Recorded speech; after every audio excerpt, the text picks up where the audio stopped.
for the presentation. Okay. Okay, and here is the printed version for your reference. Okay, thank you. Right. Sama tinggi, sama tinggi. Both can. You can refer to this one.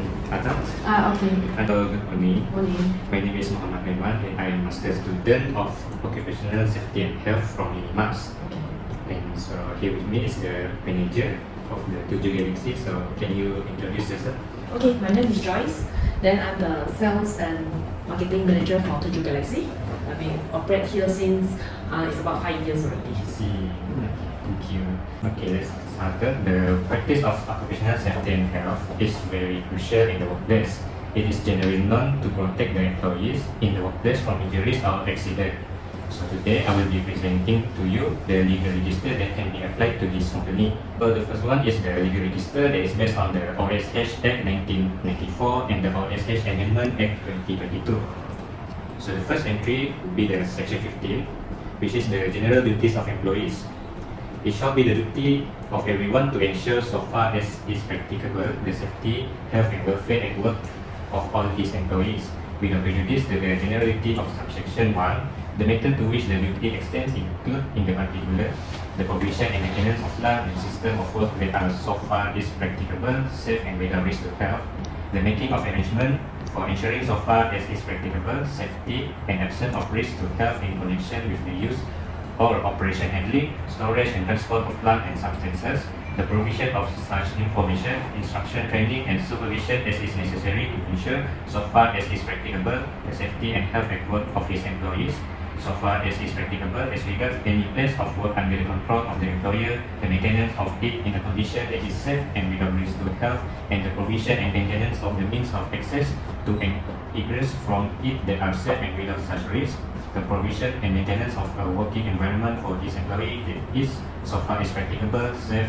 without risk to health and adequate as regards facilities for their welfare at work, and the development and implementation of procedure for dealing with emergencies that may arise while his employees are at work. So the qualifier for this company is the organization shall comply to this section because the first one is they are within the scope of application and in section 1 of OSH Amendment Act 2022, and they meet the definition of employer in the section. Their employee meet the definition of employee in section 3 of OSH Amendment 2022 Act. So the employer refers to means any person who has entered into a contract of service to employ any other person as an employee, while the employee means any person who has entered into a contract of service with an employer. So the next entry will be the section 16, the duty of employer to formulate occupational safety and health policy. So the requirement will be that except in such cases as may be prescribed, it be the duty of every employer to prepare as often as may be appropriate revise a written statement of his general policy with respect to the safety and health work of his employees and the organization and arrangement for the time being enforced for carrying out that policy, and to bring the statement and any revision of it to the notice of all of his employees. So the requirement will be by referring to the entry 1, which is the section 15. So moving on to the next entry, which is the section 17, general duties of employers and self-employed person to person other than their employees. So here is the requirement where it shall be the duty of every employer and every self-employed person to conduct his undertaking in such a manner as to ensure, so far as it is practicable, that he and the other person, not be his employees, who may be affected thereby and thereby exposed to risk to their safety or health. And also, it shall be the duty of every employer and every self-employed person in the prescribed circumstances and in the prescribed manner to give to person not being his employees who may be affected by the manner which he conducts in his undertaking the prescribed information on such aspects of the manner in which he conducts his undertaking as might affect their safety or health. So the requirement will be the first one is to refer to entry 1, and the other person that is mentioned includes the customer, the contractor or the visitors. So the next one will be the section 18, duties of an occupier of a place of work to person other than his employees. So the first requirement is an occupier of non-domestic premises which has been made available to person not being his employees as a place of work or as a place where they may use a plant or substances provided for their use there shall take such measures as are practicable to ensure that the premises, all means of access thereto, and egress therefrom available for use by person using the premises, and any plant or substances in the premises or provided for use there is or are safe and without risk to health. A person who has by virtue of a contract or lease or otherwise an obligation of any extent in relation to the maintenance or repair of a place of work, or any means of access thereto or egress therefrom, or the prevention of risk to safety and health that may arise from the use of any plant or substances in the place of work, shall, for the purpose of subsection 1, be deemed to have control of the matters to which his obligation extends. So, the company shall comply with this section because the first one, they are within the scope of application as in section 1 of OSH Amendment 2022, and they meet the definition of occupier in section 3 of OSH Amendment 2022. So, occupier in here is referring to, in relation to a place of work, means a person who has the management or control of the place of work. The organization possesses total control of places of work as listed below, where the first one is the commercial building, which is the office, and the laydown yard, which is the warehouse, and the other person include the customer, contractors, and visitors. Next is the item 15, which is the section 18B, duty to conduct and implement risk assessment. Every employer, self-employed person, or principal shall conduct a risk assessment in relation to the safety and health risk posed to any person who may be affected by his undertaking at the place of work. Where a risk assessment indicates that risk control is required to eliminate or reduce the safety and health risk, the employer, self-employed person, or principal shall implement such control. For the purpose of this section, risk assessment means the process of evaluating the risk to safety and health arising from hazard at work and determining the appropriate measure for risk control. So the qualifier is to refer to entry 1, and the organization shall comply to this section because they meet the definition of principal in section 3 of OSH Amendment 2022. Principal means any person who, in the course of or for the purpose of his trade, business, profession, or undertaking contracts with a contractor for the execution by or under the contractor of the whole or any part of any work undertaken by the principal. The contractor include the Fox Engineering Sdn Bhd. Moving on to item 6. Item 6, which is the section 20, general duties of manufacturers as regards plant for use at work. So here are the requirements, where the first one is it shall be the duty of person who design, manufactures, imports or supplies any plant for the use at work. So here are the items A, B, C, and D.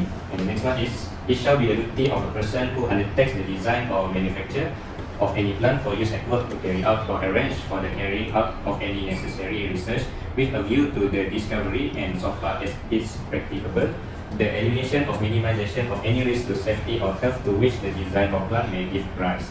It shall be the duty of a person who erects or installs any plant for use by person at work to ensure, so far as is practicable, that nothing about the way in which it is erected or installed makes it unsafe or a risk to health when properly used.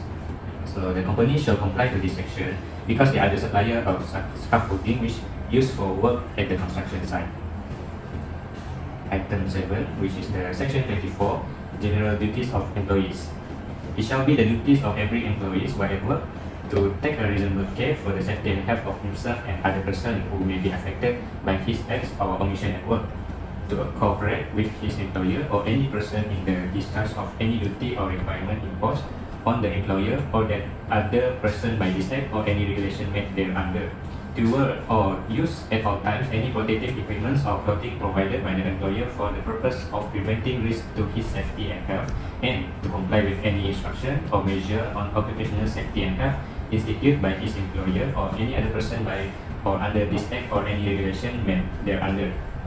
A person who contravenes the provision of this section shall be guilty of an offence and shall, on conviction, be liable to a fine not exceeding 2,000 ringgit or to imprisonment for a term not exceeding 3 months or to both. So the qualifier is to refer to entry 1. Next is the section 26, duty not to charge employees for things done or provided. No employer shall levy or permit to be levied on any employee of this any charge in respect of anything done or provided in pursuance of this act or any regulation made thereunder. So the qualifier to also refer to entry 1. Next is section 26A, rights of employees. So an employee, after informing his employer or his representative that he has reasonable justification to believe that there exists an imminent danger at his place of work, shall have the right to remove himself from the danger of or the work if the employer fails to take any action to remove the danger. Any employee who removes himself from the danger in accordance with subsection 1 shall be protected against undue consequences and shall not be discriminated against. For the purpose of this section, imminent danger means a serious risk of health, serious risk of death, or serious bodily injury to any person that is caused by any plant, substance, condition, activity, process, practice, procedure, or place of work hazards. The qualifier is also referred to entry 1. So next will be the section 27, discrimination against employee. So the first is no employer shall dismiss an employee, injure him in his employment, or alter his position to his detriment by reason only that the employee. So here are the reason, which A, B, C, and D. And the next one is no trade union shall take any action on any of its member who be an employee at place of work. So here are the example. And next one will be an employee who or a trade union which contravenes the provision of this section shall be guilty of an offence and shall, on conviction, be liable to a fine not exceeding 100,000 ringgit or to a term of imprisonment not exceeding 1 year or to both. Notwithstanding any written law to the contrary, when a person is convicted or an offence under this section, the court may, in addition to imposing a penalty on the offender, make or both of the following order. So also the qualifier is to refer to entry 1. Next is the section 28A, no action against person carrying out occupational health service. So no employer shall take any action against any person who carry out an occupational health service for making a complaint about any matter which is considered as a risk to health, or making a report to the Director General regarding any patient whom he believed to be suffering from any occupational disease or occupational poisoning. Next is section 29A, occupational safety and health coordinator. An employer whose place of work is not included in any class or description of place of work as published in the Gazette under subsection 29(1) shall appoint one of his employees to act as an occupational safety and health coordinator if he employs 5 or more employees at his place of work. An employee appointed as an occupational safety and health coordinator under subsection 1 shall be appointed for the purpose of coordinating occupational safety and health issue at the place of work. Notwithstanding subsection 1, an employee referred to in subsection 1 who has appointed a safety and health officer at the workplace shall be deemed to have complied with subsection 1. An employer who contravenes subsection 1 shall be guilty of an offence and shall, on conviction, be liable to a fine not exceeding 50,000 ringgit or to imprisonment for a term not exceeding 6 months or to both. So the qualifier is to refer to entry 1 and the total of number of employees exceed 5 as stated in the subsection, stated in the section. Next is item 13, which is section 32, notification of accidents, dangerous, occurrence of occupational poisoning and occupational disease and inquiry. An employer shall notify the nearest occupational safety and health office or any accident, dangerous occurrence, occupational poisoning or occupational disease which has occurred or is likely to occur at the place of work. Every registered medical practitioner or medical officer attending to or called in to visit a patient whom he believes to be suffering from any of the occupational disease specified in any regulation or order made by the Minister under this Act or occupational poisoning shall be report the matter to Director General. The first qualifier is to refer to entry 1, and the type of cases possibly happen is the first one, accident, where fall of person or stepping on, striking against, or struck by object including falling object. The next is dangerous occurrence, which the first one is failure of plant or equipment and the collapse of the overturning or the failure of any load bearing part of any crane, derrick, winch, hoist, piling frame, lift, excavator or other appliances used in raising or lowering persons or goods or any part thereof. For item 14, section 34A, duties of owner, occupier, etc. in inquiry. The owner of occupier of or any employer in any place of work and any employee of their owner, occupier or employee shall provide such assistance needed for the purpose of any inquiry under this Act. And the last item will be the section 46, which is employer, etc. to assist officer. The owner or occupier or employer at any place of work and the agent or employee of the owner, occupier or employer shall provide such assistance as the officer may require for any entry, inspection, examination or inquiry for the exercise of his power under this act. So the qualifier will be to refer to entry 1. So moving on to the next legal register, which is under Fire Service Act 1988. So the covenant will be under the section 61A, which is open an outbreak of fire or any premises, vehicle or vessels, the owner of the premises, vehicle or vessel, or the occupier or the person having the overall management of the premises shall immediately inform the outbreak of a fire to the nearest fire station. So the qualifier here is to refer to entry 4. So this is all from me. Thank you. Okay, thank you very much for your presentation and choosing us to Galaxy. Thank Thank you.